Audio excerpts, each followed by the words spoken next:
7 octobre, deuxième leçon de catéchisme, sur 40. Mais la première, c'était tout à fait un commencement. Et déjà, nous avons appris beaucoup de choses. Beaucoup de choses. Nous savons très bien que nous sommes ici pour apprendre la vérité. Ensuite, que nous sommes ici pour savoir où est la source de la vie. Et ensuite, quel est notre chemin dans l'existence. Jésus disait, je suis la vérité, la vie et la voie au chemin. C'est Jésus. Et donc, nous allons raconter Jésus. Et puis, nous allons dire tout ce que Jésus nous a appris. Seulement, il y a une première question, et là, c'est au deuxième chapitre, après le chapitre d'introduction sur le symbole des apôtres. Nous sommes dans la première partie, les vérités. Où est la vérité? Qu'est-ce que la vérité? Une première question, Dieu existe-t-il? C'est votre deuxième chapitre. Dieu existe-t-il? La religion, c'est nos rapports avec Dieu, c'est l'ensemble de nos rapports avec Dieu. La religion catholique, c'est la religion ou la relation que l'homme peut avoir avec Dieu telle que Jésus-Christ nous l'a enseigné. Mais encore faut-il savoir si Dieu existe. Si Dieu n'existe pas, il n'y a pas de religion. Celui qui dit que Dieu n'existe pas, avec agressivité, ça s'appelle un athée.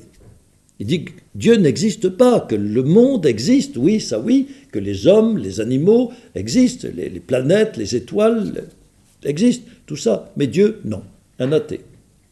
La plupart des gens, il n'y a pas beaucoup d'athées. La plupart des gens croient en Dieu, nous allons le voir. Mais enfin, il y a surtout maintenant beaucoup de gens qui refusent de trancher la chose. On les appelle des agnostiques, c'est un mot compliqué. Ils disent oui, peut-être que oui, peut-être que non. Ah, mais il s'agit de savoir avec certitude. Tout change. Si Dieu existe, la religion compte. C'est même le principal de la vie. Si Dieu n'existe pas, c'est illusion, c'est de la tromperie. Les prêtres ne cessent de vous tromper, d'abuser vos jeunes intelligences. Vos parents vous trompent, vous engagent dans une mauvaise foi. Une religion, ça ne sert à quoi? C'est une gêne dans la vie, pour jouir de la terre, de s'amuser, profiter. La religion n'a de valeur que si Dieu existe. Alors, Dieu existe-t-il? Qu'est-ce que Dieu d'abord? On vous le demande. Qu'est-ce que Dieu? Quand on parle de Dieu, de quoi parle-t-on? On vous dit Dieu est un esprit éternel, infiniment parfait, créateur et maître de toutes choses. Nous reverrons cette définition, mais il n'y a qu'un mot qui importe pour l'instant, c'est créateur.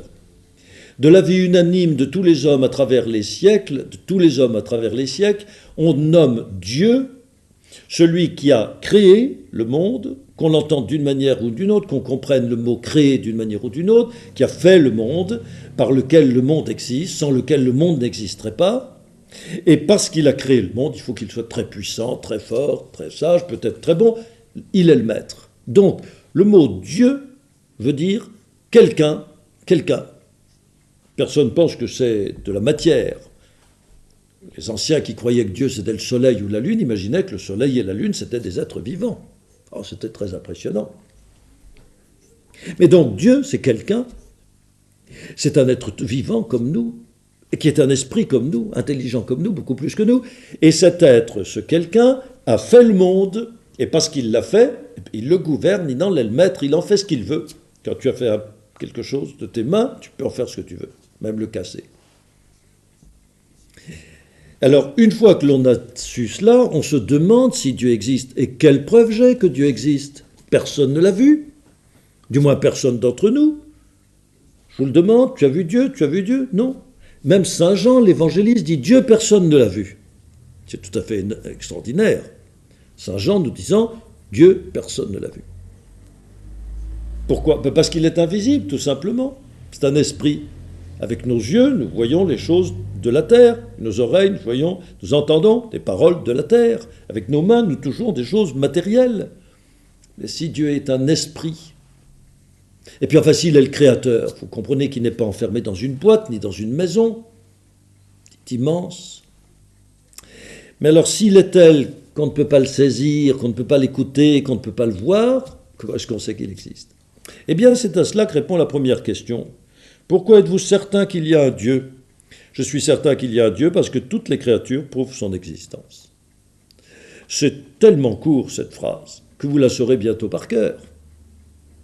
Mais c'est une phrase qu'on peut développer infiniment, parce que des créatures, c'est-à-dire des choses de l'univers, il y en a en masse, des milliards d'étoiles, de planètes, dans le ciel immense. Quand vous aurez fait un peu de science astronomique, vous verrez que le ciel c'est une immensité, où des bolides depuis des milliers d'années circulent selon une mécanique, enfin c'est magnifiquement orchestré, c'est un peu ce qu'on vous montre dans l'image de la page précédente, la page 18.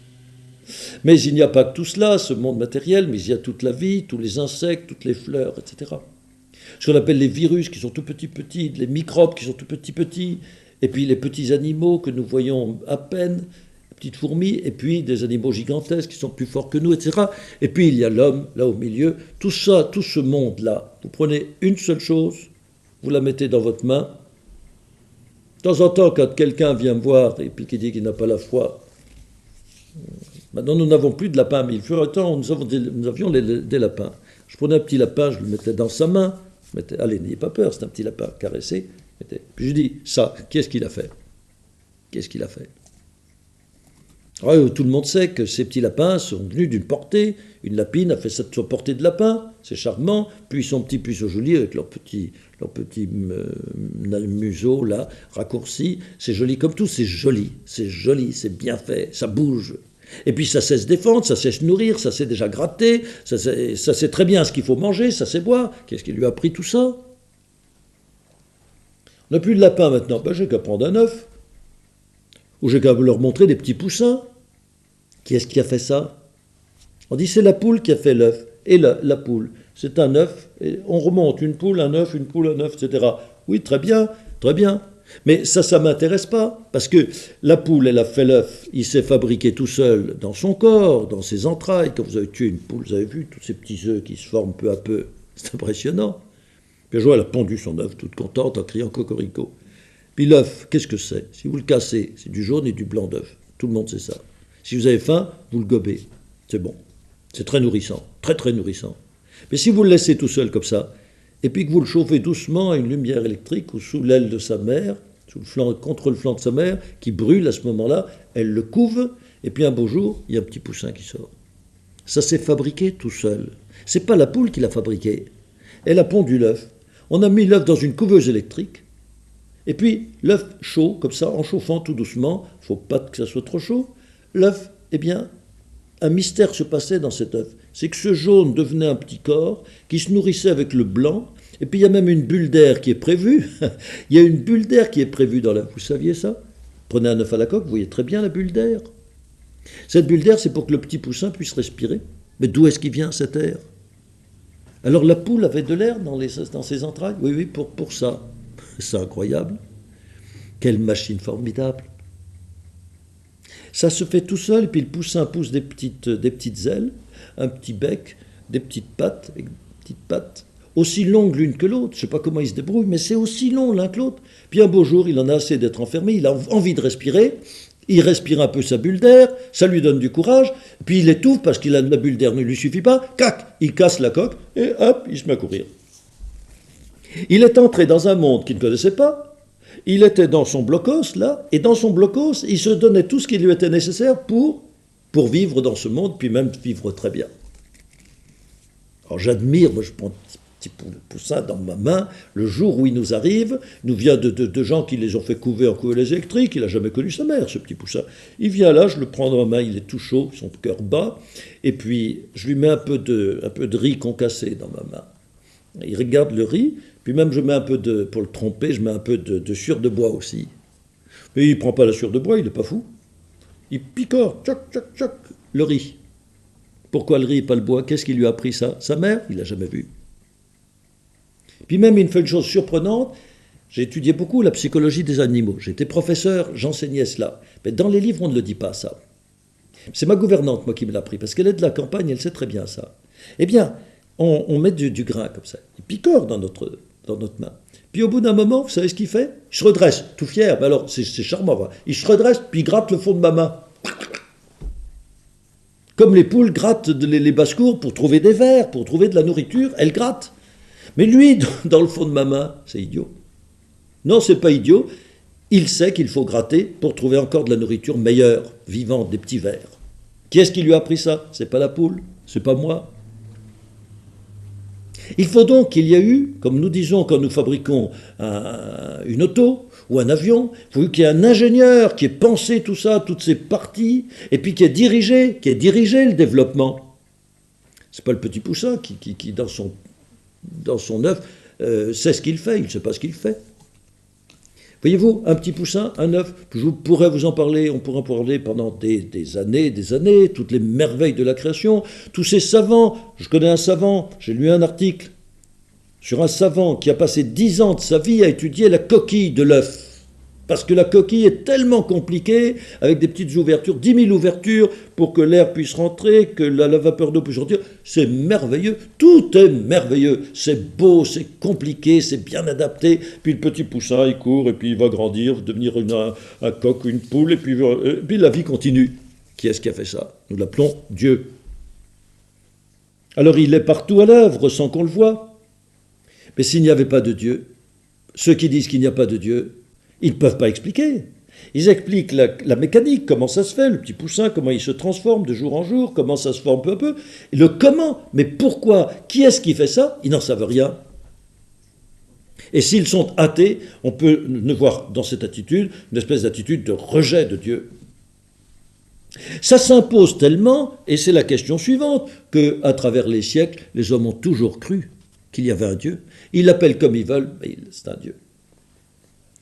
La plupart des peuples ont-ils cru que Dieu existe? Oui, la plupart des peuples ont cru et croient que Dieu existe. On cru et croit. Et encore aujourd'hui, où il y a tellement de gens, tellement de tyrans, tellement de chefs d'État, tellement de partis qui sont contre Dieu.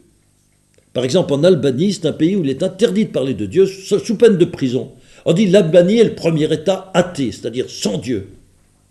Mais oui, ça me fait rigoler. Parce que, puisqu'il y a des prisons et qu'on y met les prêtres ou les vieilles dames, dès qu'ils font une prière ou qu'ils font une classe de catéchisme, ça prouve quoi? Que c'est les tyrans, les dictateurs communistes, qui sont athées, ou qui veulent imposer leur athéisme. Mais le peuple est chrétien, le peuple est croyant. Il est moitié chrétien, là-bas, moitié musulman. Il est croyant, c'est très bien qu'il y a un Dieu. Le grand roi Louis XIV, Louis XIV, qui était un homme qu'on a dit tellement orgueilleux, c'est certain que c'était le roi le plus puissant de la terre à ce moment-là, le roi de France, le roi Soleil. La France était le pays le plus peuplé, le plus civilisé de la terre, le plus puissant aussi, et le roi de France, à Versailles, c'était quelqu'un. Eh bien, Louis XIV, quand il écrivait ses mémoires, à tout seul dans son bureau, réfléchissait. Il y a une partie des mémoires qui a été publiée, mais on a retrouvé une partie de ses mémoires qu'il a mise dans son tiroir, et puis a gardé cela pour lui. Et il y a un passage où Louis XIV dit « Dieu existe-t-il » Vous voyez, ce grand roi Louis XIV, s'il est tellement orgueilleux, il aurait dit « Oui, parce que moi je pense que oui ». Il s'interroge et il dit « Il est impossible que tous les peuples se soient trompés, dans tous les pays, depuis tant de temps, pour une croyance qui n'est pas facile à admettre, qui engage toute la vie. Ce n'est pas une tromperie pour s'amuser sur la terre. Non, c'est une haute idée.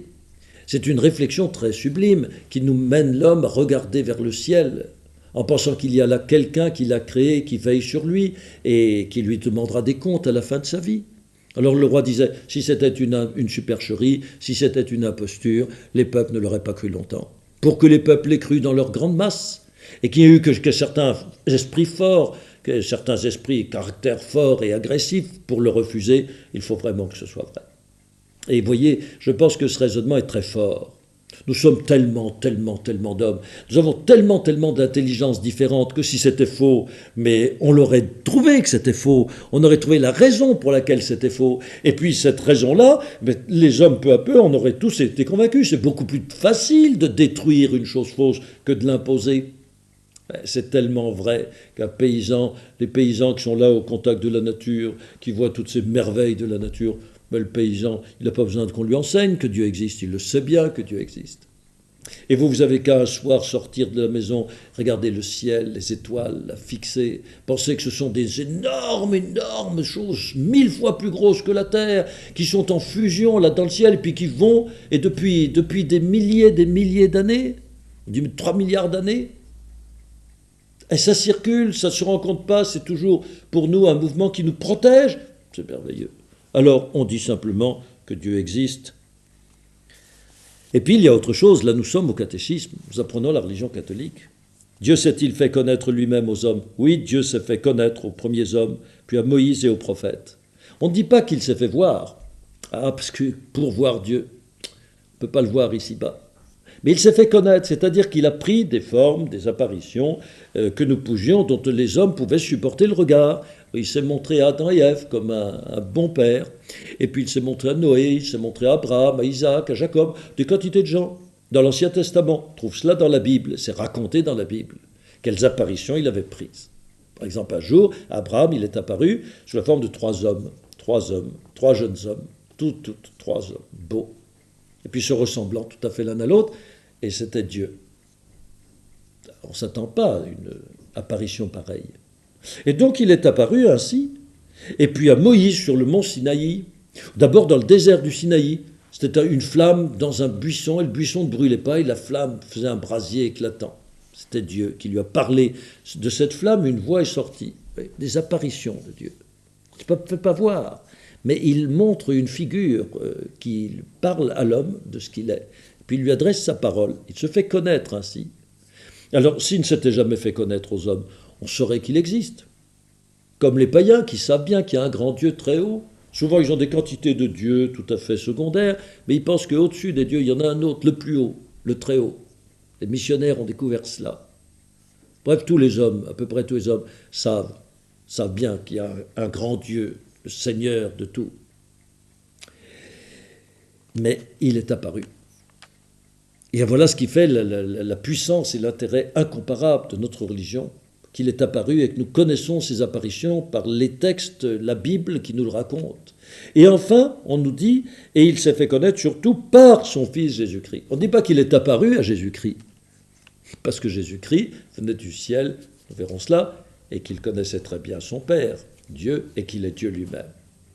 Mais c'est comme Dieu qui vient lui-même pour nous parler, et en prenant une figure humaine, une nature humaine, nous le verrons. Mais c'est dire que Dieu, nous le connaissons quand même très bien. Maintenant, nous le connaissons très bien. Nous savons qu'il existe, mais nous savons beaucoup de choses sur lui à cause de tout ce qu'il a révélé, tout ce qu'il a dit aux hommes auxquels il est apparu dans l'Ancien Testament, et puis surtout ce qu'il a dit lui-même par Jésus-Christ, son Fils. Et alors tout de suite, notre catéchisme veut quand même vous pacifier un peu, parce que ce Dieu qui a créé le ciel et la terre, ce Dieu qui a fait cette immensité, c'est un peu écrasant, c'est très écrasant. Quand on pense à Dieu, on a envie de se prosterner, de mettre la tête contre terre, puis de fermer la bouche. Mettre sa main sur sa bouche, c'est un mot latin qui dit adoration. L'adoration, c'est mettre sa main sur sa bouche, garder le silence en face de Dieu. Dieu terrible, qui fait peur. Chaque fois qu'il est apparu, même sous une forme bien humaine, bien condescendante, bien gentille, bien douce, bien humble, on a peur en face de Dieu. Parce qu'il est parfaitement saint, il est au-dessus de nous. Alors tout de suite, on vous dit, pour vous consoler, qu'est-ce que Jésus-Christ a dit de Dieu? Jésus-Christ a dit que Dieu n'est pas seulement le créateur de toutes choses, le créateur et le maître, terrible, majestueux, mais le Père de tous les hommes. Nous verrons cela. Il veut que nous devenions ses enfants. Ce n'est pas jouer d'avance. Mais lui, il a des sentiments de père vis-à-vis de tous les hommes qu'il a créés. C'est ça qui est important pour tout de suite nous adoucir. Il y a un mot au fond qui dit bien les choses, et que nos anciens, nos grands-pères, nos grands-mères disaient, puis notre maman, j'espère, le bon Dieu. C'est le bon Dieu. C'est le Dieu puissant, le Dieu tout-puissant. Autrefois, on le voyait maniant le tonnerre, faisant tomber l'éclair contre ses ennemis pour libérer ses amis. Ben oui, mais nous, les chrétiens, nous préférons dire le bon Dieu. Et comme nous sommes chrétiens, nous avons le droit, vous verrez plus tard, de dire notre Père. C'est notre Père qui est aux cieux. Qui est aux cieux. Notre Père qui est aux cieux. Qui est aux cieux. C'est notre Père du ciel. Le ciel, pourquoi? Parce que c'est la manière de dire qu'il est au-dessus de nous, qu'il est plus au-dessus de nous à tout point de vue. Voilà donc la première chose. à savoir dans notre religion, et il faudra que vos parents trouvent à vous en parler. Souvent, les parents doivent dire à leurs enfants, tu vois cette chose-là, tu vois comme c'est beau. Bien, comment veux-tu que ça soit fait s'il n'y avait pas quelqu'un qui préside à tout cela, une belle fleur, c'est beau. Puis en même temps, ça va produire des fruits. Cet œuf dont je vous parlais tout à l'heure, c'est merveilleux, cet œuf. Bon, et c'est fait pour quoi? Pour donner un petit poussin, oui, ou bien pour être mangé par l'homme. Donc il y a quelqu'un qui pensait, en faisant tout cela, à nous, qui a bien agencé toutes les choses, pour qu'elles durent à travers les siècles, mais aussi pour que l'homme puisse s'en servir. Et on me dirait, mais les hommes font aussi des choses très très bien. Ma grand-mère, elle fait des tricots merveilleux. Regardez, ce tricot, c'est ma grand-mère qui me l'a fait. Ah bon? Ah, elle tricote pour toi? Ah, elle a une machine. Ah bon, elle a une machine. Ah oui, vous savez, oui, c'est pas difficile. Hein. Elle met un programme, puis ensuite elle appuie sur un bouton, puis pouf, ça se fait, puis j'ai un beau tricot. C'est facile, puis il ne faut pas longtemps. C'est pas ta grand-mère qui l'a fait le tricot. Si, parce que c'est elle qui a la machine. C'est l'ingénieur qui a fait la machine, puis qui a dit qu'en mettant tel programme, on aurait un beau tricot rouge et vert, là. C'est la machine, c'est l'ingénieur. Dieu, c'est l'ingénieur de toutes les machines de l'univers. Mais mes enfants, écoutez bien cela, parce que ça, c'est un argument sans réplique. L'ingénieur, pour la machine à tricoter, il a fait des plans, puis ensuite, il a commandé des pièces, et puis il a dit au monteur, regarde bien ce plan, tu n'as qu'à monter les pièces dans tel et tel ordre, puis ça la machine. Il y a eu un monteur qui a fait la machine sur les plans de l'ingénieur. Mais quand il y a le petit œuf, tout seul dedans l'œuf, il y a du jaune et puis du blanc. Et la machine, qui s'appelle le petit poussin, se fait elle-même. J'ai jamais vu une tricoteuse se faire elle-même, ni un avion, ni une auto se faire lui-même. C'est les hommes qui le font. Et là, ça se fait soi-même, ça s'appelle la vie. Sur le plan que Dieu a voulu, parce que Dieu est là derrière pour le faire. Alors, le chapitre suivant va nous enseigner la nature et les perfections de Dieu. Mais c'est tellement compliqué que j'irai vite, et que je reviendrai par après, quand nous saurons davantage de choses. Parce que ça, c'est ce qu'on appelle de la philosophie. Les plus grands penseurs de l'Antiquité avant Jésus ont cherché, ont abouti à ce que je vais vous dire. Mais vous comprenez bien que ça ne va pas de soi, ça ne va pas tout seul. Et donc nous avons repris notre définition, nous avons dit que Dieu est un esprit éternel, infiniment parfait, créateur et maître de toutes choses. Alors on va vous détailler cela. Pourquoi dites-vous que Dieu est un esprit? Je dis que Dieu est un esprit parce qu'il n'a pas de corps, et qu'on ne peut donc ni le voir ni le toucher. Un esprit. Alors vous-même, par exemple, vous voyez, vous avez un corps. Mais qu'est-ce qui vous distingue d'un petit animal? C'est que vous avez un esprit, une intelligence, un bon cœur. Tout ça, ça se voit pas.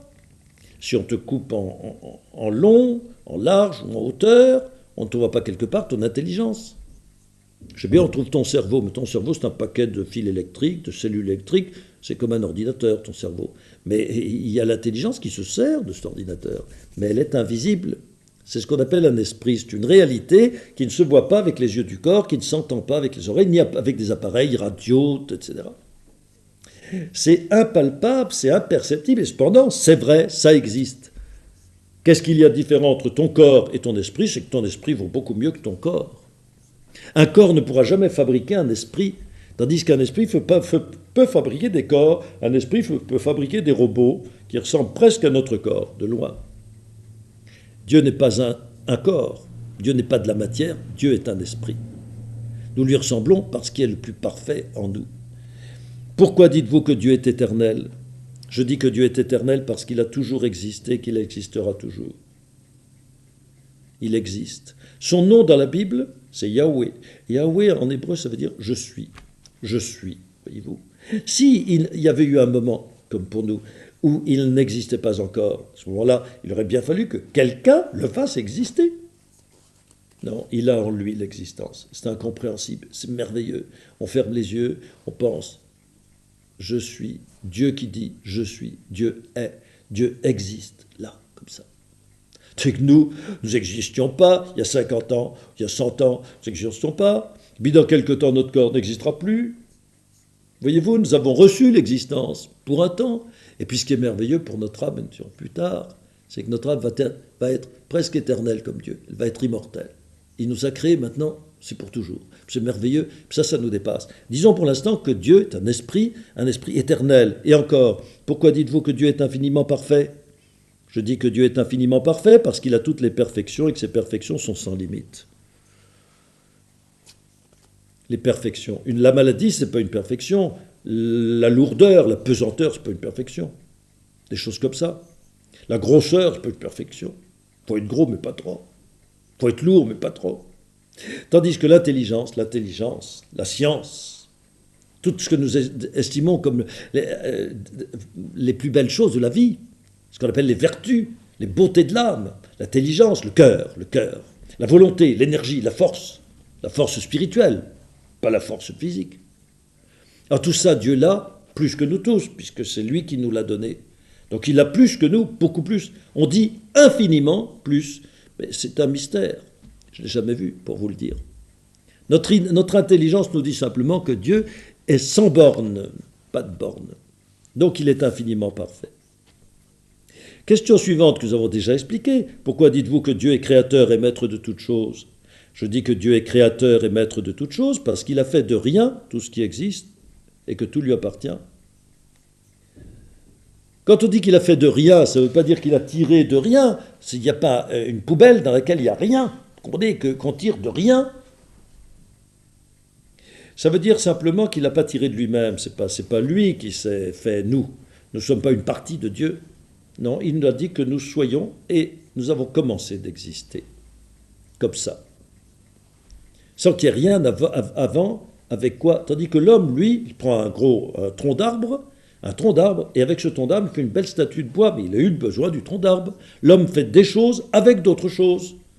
Et espérons que des choses plus belles avec d'autres choses moins belles. Quelquefois, quand on voit les statues modernes, moi je préfère le tronc d'arbre. Quand on voit une belle statue, on voit bien que l'homme y a rajouté une forme. Mais Dieu, lui, il donne à la fois la matière et la forme. Il n'a pas besoin de prendre du bois, du fer, de l'or et de l'argent pour faire les choses. Il fait tout cela. Mais puisqu'il l'a fait entièrement, c'est lui qui en est le créateur et donc le maître. Celui qui a bâti une maison sur une propriété à lui, eh bien cette maison lui appartient. Donc nous appartenons à Dieu. Et là, on vous répète, parce qu'on a peur que vous ayez la crainte de Dieu trop fortement. Il faut l'avoir un peu, mais pas trop. Comment Jésus nous demande-t-il d'appeler Dieu? Jésus nous demande d'appeler Dieu notre Père qui est aux cieux. Car, question suivante, Dieu est-il bon et prend-il soin de toutes ses créatures? Oui, Dieu est bon, il prend soin de toutes ses créatures, il les conserve et les gouverne par sa providence. Vous pensez bien que quand on fait une œuvre pareille, c'est par bonté. Dieu n'a pas créé par méchanceté contre nous. Donc Dieu a créé tout cela par amour de ce qu'il allait faire. Et maintenant que c'est fait, il tient à le conserver en bon état. Et donc sa providence veille sur nous. Mais il y a du mal, il y a du désordre. Nous verrons après. Mais le premier coup d'œil nous montre que la nature est splendide et que nous avons une existence qui est merveilleuse. Et donc s'il y a des ennuis, des désordres, nous verrons après. Mais pour l'instant, nous savons bien que tout cela, Dieu l'a créé merveilleusement, et puis qu'il le garde pour nous et qu'il nous y met comme dans un paradis. Et on termine par deux petites questions, mais qui nous disent à quel point Dieu nous est proche. Dieu est partout. Où est Dieu? Dieu est partout, au ciel, sur la terre et en tout lieu. Et puis même si on disait qu'il y a des espaces là où il n'y a plus d'astres, plus d'étoiles, rien, ben Dieu serait là. Il n'y a pas un endroit où on puisse fuir loin de Dieu. Dieu est partout. C'est partout qui est près de Dieu, il faudrait plutôt dire. Dieu voit-il tout? Oui, Dieu voit tout, le passé, le présent, l'avenir, tout ce que je fais, tout ce que je pense. Il ne faut pas penser que je puisse cacher mes idées à moi, au fond de mon cœur, que Dieu n'y entre pas. Mes parents ne savent pas ce que je pense. Le démon ne sait pas ce que je pense. Et le prêtre à qui je me confesse ne sait pas ce que je pense. Mais de toute manière, lui, Dieu, lui, Jésus, il sait ce que je pense, il sait ce que je veux, il sait ce que je désire. C'est lui qui m'a créé, qui me crée tout le temps. Il est tout le temps à me soutenir dans l'existence. Et en même temps, comme c'est un bon père, et que c'est un bon ami, un bon maître, eh bien, il nous fait exister bien et il nous donne tout ce qui est nécessaire pour bien exister. Et c'est ce que nous verrons dans la prochaine classe. Comment il nous a créés et pourquoi il nous a mis sur la terre et en vue de quel bonheur.